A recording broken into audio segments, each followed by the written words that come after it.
Selamat sore Pak Efrizal. Selamat sore, Mbak. Pak Efrizal, sebelum kita bahas lebih lanjut, saya mau konfirmasi dulu korban terakhir ada jumlahnya lebih dari 24.000. Angka pastinya berapa Pak Efrizal? Untuk jumlah korban lebih kurang 24.382 orang. Ada 24.382 korban investasi bodong yang tersebar di Provinsi Riau ya Pak Efrizal. Sejauh ini penyelidikan aset tersangka yang dilakukan polisi seperti apa?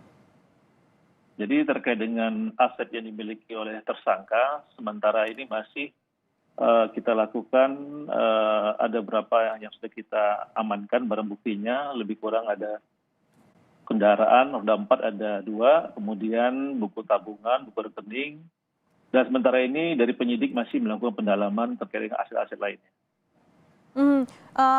Asetnya masih didata begitu untuk bisa dihitung begitu ya Pak, apakah ini bisa dikembalikan atau tidak uang korban. Tapi korbannya ada 24.000, kerugiannya miliaran rupiah, yang tertangkap masih satu tersangkanya. Sejauh ini yang didapat dari informasi pemeriksaan apa saja, kenapa bisa begitu banyak korbannya Pak? Ya, jadi untuk menjalankan kegiatan ini, tersangka merekrut 31 dari ketua kelompok. Oke. Dari ketua kelompok ini kemudian meyakinkan masyarakat dengan bisnis investasi. Dari 31 orang atau 31 kelompok yang direkrut oleh tersangka ini, apakah pengejarannya terus dilakukan informasinya? Pasti, Mbak. Jadi karena ini kita kan masih melakukan pemeriksaan terhadap saksi, seandainya nanti mengarah kepada 31 orang ini, tentunya kita akan melakukan penangkapan dan penahanan terhadap tersangka ini. Pak Efrizal, modusnya adalah mengiming-imingi arisan dengan nantinya timbal balik sembako, uang, emas hingga sepeda motor. Berapa saja yang diminta, jumlahnya yang diminta kepada korban untuk mendapatkan jumlah yang lebih besar? Itu beragam. Jadi ada yang sistemnya menanamkan, misalnya contohnya menanamkan 100.000, dia dapat dalam waktu 10 hari dapat 500.000, Mbak. Dijanjikan oleh tersangka. Oke, jadi memberikan skemanya dengan memberikan tenggat waktu 10 hari bisa mendapatkan uang lebih besar.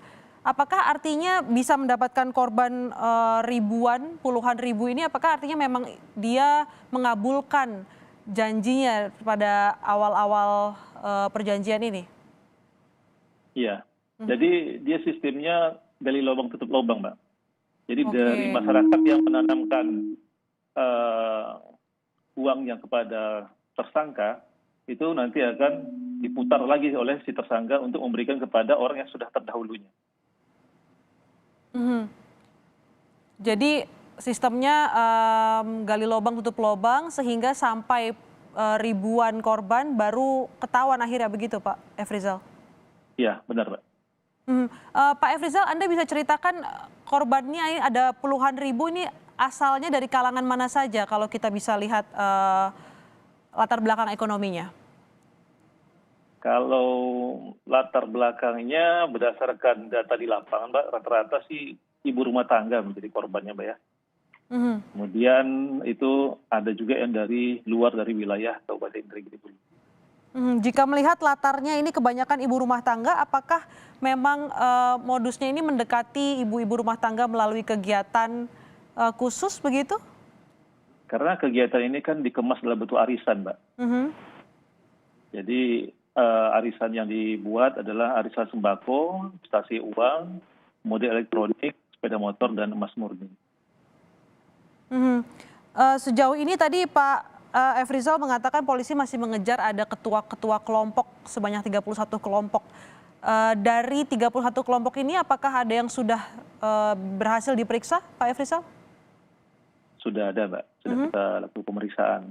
Tapi kita kan tentunya masih ada bukti pendukung lainnya yang harus kita kumpulkan sehingga si 31 orang ini bisa kita lakukan penahanan.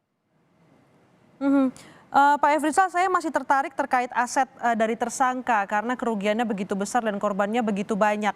Nah, asetnya ini selama ini yang didata masih berupa uang dan juga sepeda motor. Tapi adakah aset yang sudah digunakan untuk menghilangkan jejak dari investasi bodong ini?